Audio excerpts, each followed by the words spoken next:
From Coach, and then we'll take questions. Yeah, obviously a heartbreaking loss, but I was really encouraged by some of the things that I saw. Some of the positives from that game, where we were down in a 14-point hole, and our guys responded, which was awesome to see. The drive that we went down and to make it 14-7 to kind of spark the team and get everybody going, and then going,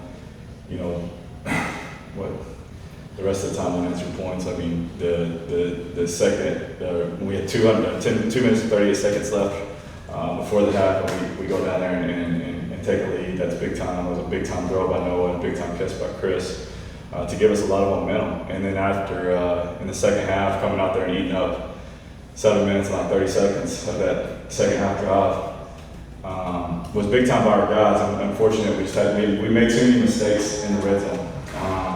Too many mistakes in the red zone, whether it be penalties, whether it be missed assignments, whether it be missed throws.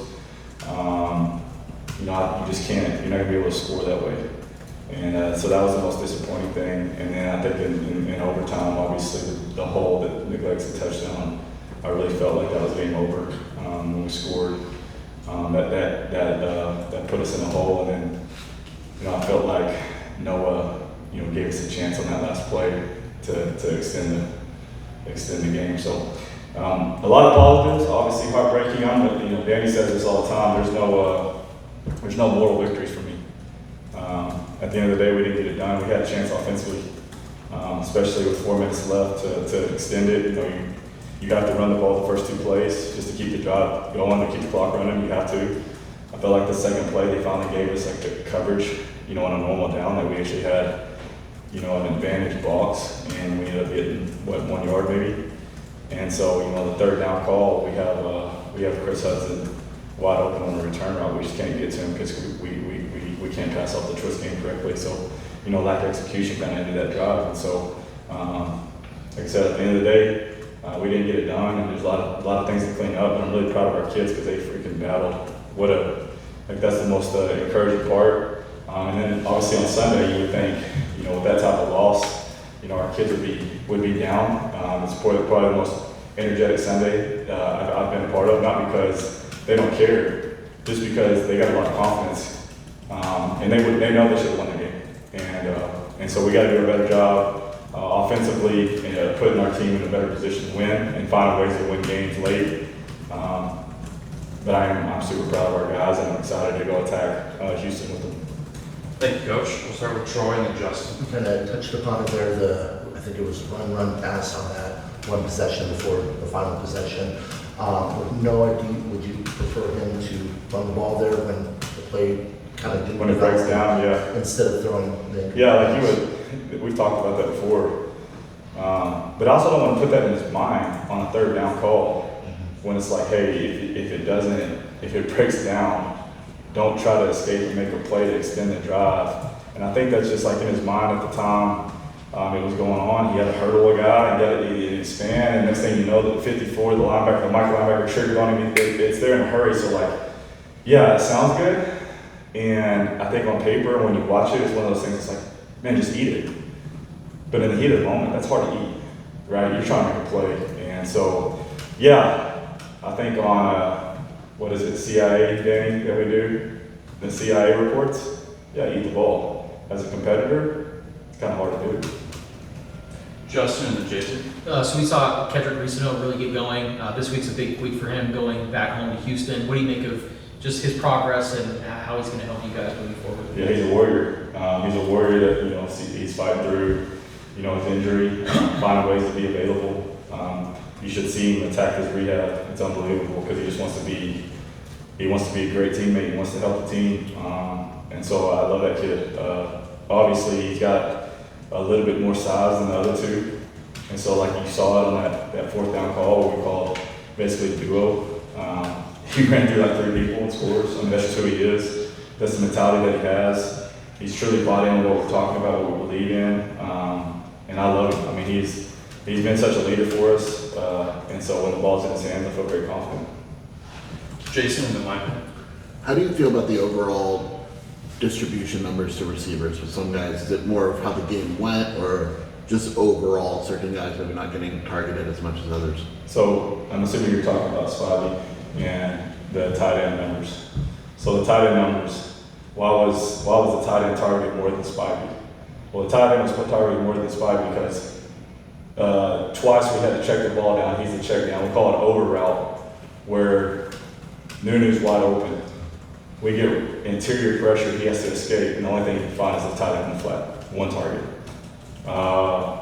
Then we run like a double post. I think on like the 18, they cover it up. The check down is a return up target. We get 9 yards there.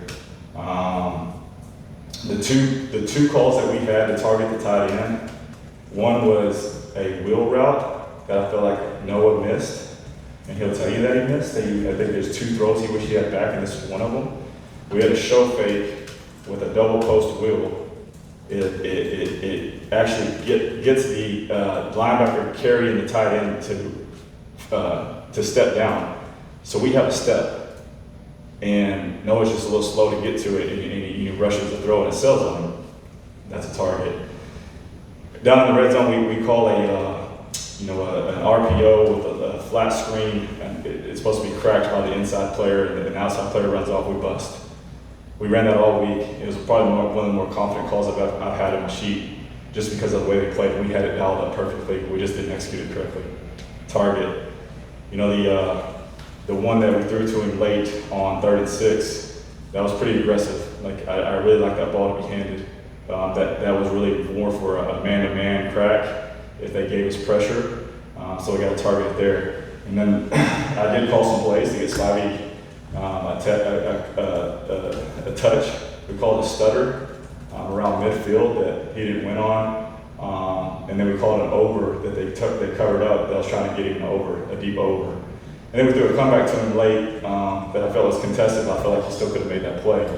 And so, like, at the end of the day, like, I understand what it says on paper, but yeah, I'm trying to get the playmakers the balls now. You know what I mean? I'm trying to get our best players the ball. Like you saw, Chris Hudson was playing well. I was trying to feed him. I thought he was a different type of receiver, so the guy that we saw at fall camp, and that I felt like we could lean on, especially with him playing that well. So I felt good about where we were going with the football. The ball did find the tight end quite a bit, just on some checkdowns and some screens.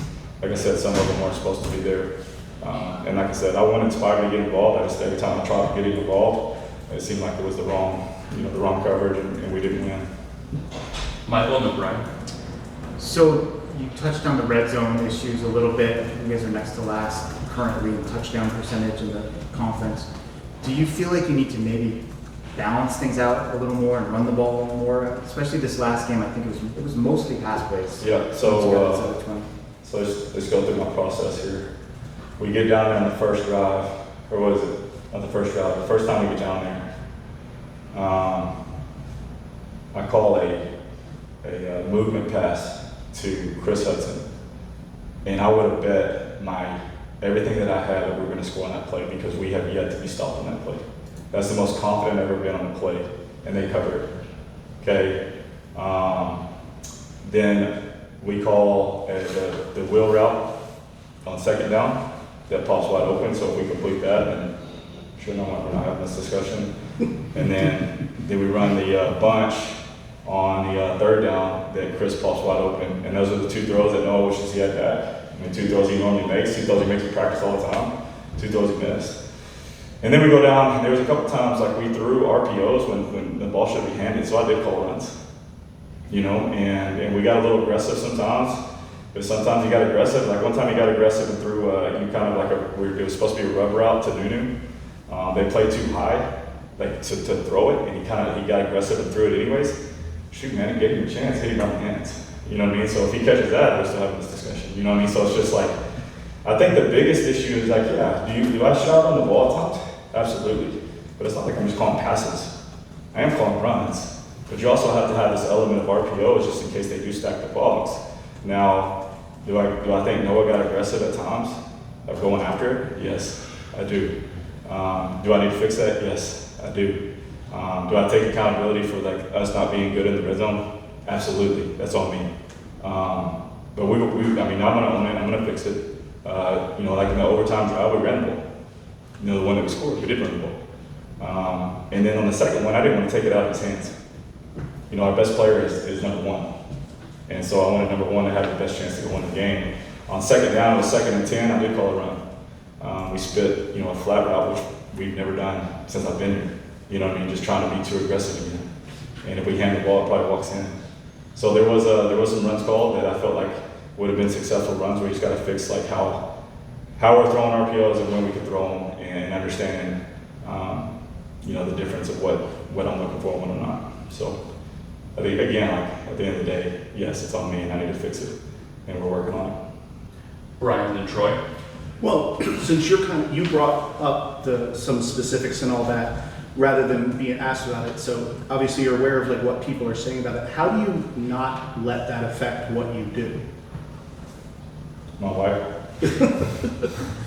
I tell them what to always say. Yeah. She's on me all the time. No, to be honest with you, I think I'm probably my worst critic. I've always been that way. Danny knows this because he's had to talk to me a couple times.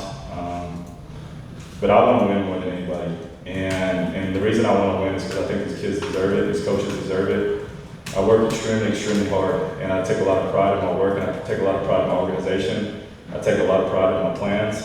I think we've had plans to go win games every single time. Whether they were executed or not, obviously that's still, you know, it's not up to debate. Obviously there's been two games where we didn't really execute that well enough to win. But these kids believe. And so, you know, after a heartbreaking loss like that, I wake up the next morning and I got multiple text messages from our players. And they're telling me like they're owning it. They're saying, okay, coach, I let you down. Or believe, man, let's go attack this week. Let's go get Houston. I mean, like our best players are texting me in the middle of the night. Hey, we still believe, man. And so that gives me a lot of motivation, and it keeps me encouraged. And at the end of the day, man, it comes with the job. Now, you want to be a quarterback? I mean, Josh Allen's one of the better quarterbacks in the world. He gets freaking criticized. It's like, what? Pat Mahomes gets criticized. You know what I mean? Like, the world's greatest coaches get criticized. Bill Belichick is getting destroyed right now. You know what I mean? Like, it's just part of the job, and you know that. So, you know, as a quarterback, I kind of always, you know, I've played at a high level where, you know, you walk into a classroom and you win a game and everybody wants to high five you and take pictures, and then when you lose a game, there's a school newspaper with how bad you suck, and nobody wants to look at you. You know what I mean? Like, that's just part of the job. Troy and Jason. One of the things that kind of went under the radar was the block on that 4th and 1 by Cam Barmore. Just his development as a blocker in the run game there. Yeah, I think Coach Miller obviously has done a tremendous job, because that was not the case in the spring. In the spring, it was, when he first got here, there was a lot of question marks if Cam could do it. If Cam could develop into that blocker that we needed him to, because he is athletic and he's long, but does he have the willingness to go be physical? And the transformation that he's made since the spring has been huge. And I give a lot of credit to Coach Miller, because Coach Miller is a great developer. He does have a unique way to get to kids. He does bring a really aggressive mentality to his coaching and his philosophy and his room. And so, and then Cam is bought in completely. And so that's why you see really growth from him, and we feel really confident about him. So I'm excited about it. He played, I mean, there was, like I said before, the one block. There, on the touchdown that got called back in the overtime, he buries number 16. Like, puts number 16 on his back. So there was a lot of good things from Cam Barmore, and I'm excited to see where his progression throughout the season for sure. The last two will be Jason and Justin. Initial thoughts on Houston? Well, they're a top 25 scoring defense and top 25 yards per game defense. So, you know, it's another good defense that we're going to have a great plan for and go execute and not beat ourselves. So I do that they do a great job of mixing up the front, which, you know, it seems like all good defenses right now do a great job of mixing up the front and keeping you guessing and keeping the combinations and the communication always an issue. They have an interior, I think it's Carlos Allen, I think that's his name, number 5. Like, he's a dude. he's a problem, and they loop him all over the place. It's hard to really get a one-on-one block on him. I think the two edge guys are really strong. They do a really good job setting the edge and forcing everything back into the junk. And then I remember we played actually the nickel is a Georgia Southern transfer, and we played him last year at Marshall. And he was a stud. They actually had playing at corner, and I put my best receiver on him because he's not very big, and I went after him, and he shuts down because he's a tough dude. He's a football playing Joe now. So they got some really good players, and they got a good scheme. You can tell they're playing at a high level, playing with a lot of confidence. So it's a great challenge for us. Now I do think our guys are excited about this challenge.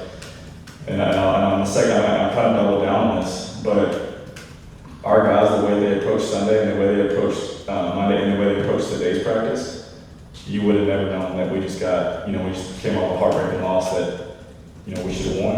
And those kids are over it. Those kids know that Houston's the next opponent, and that's the biggest challenge, and they're ready to attack. It's probably the more encouraging practice that I've seen on Tuesday, which is shocking to me.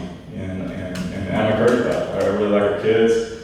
They are resilient, they fight, but the effort and energy today was phenomenal. We'll wrap up with Justin. So being a Texas native, did you have any games against Houston area teams? And what do you think just about Houston football culture? Yeah, we played there. I want to say it was my redshirt freshman year. We played at Houston. I think we lost by one in the final seconds. And I'm pretty sure one of our linemen punched a hole in the visitors' locker room. It was a big ordeal with Leash still there. It was quite a scene. But they, I think, obviously Houston's a hotbed for recruiting. I mean, there's players everywhere. You go to, you can step in one school that's 5 minutes down the road, and there's 2 or 3 Division I kids. You go to the next school, there's 2 or 3 Division I kids. So football's important, and there's a ton of it. And so, if you have a coach there that can get that program running, I mean, you don't have to leave the Houston area to find really good talent. So football's a big deal, and going back home, obviously the state that buys into football being important. It's a lot of fun. It's gonna be interesting to see what's the environment that early. But anytime I've ever played at a Texas school, there's people that show up and they're rowdy, so we expect that.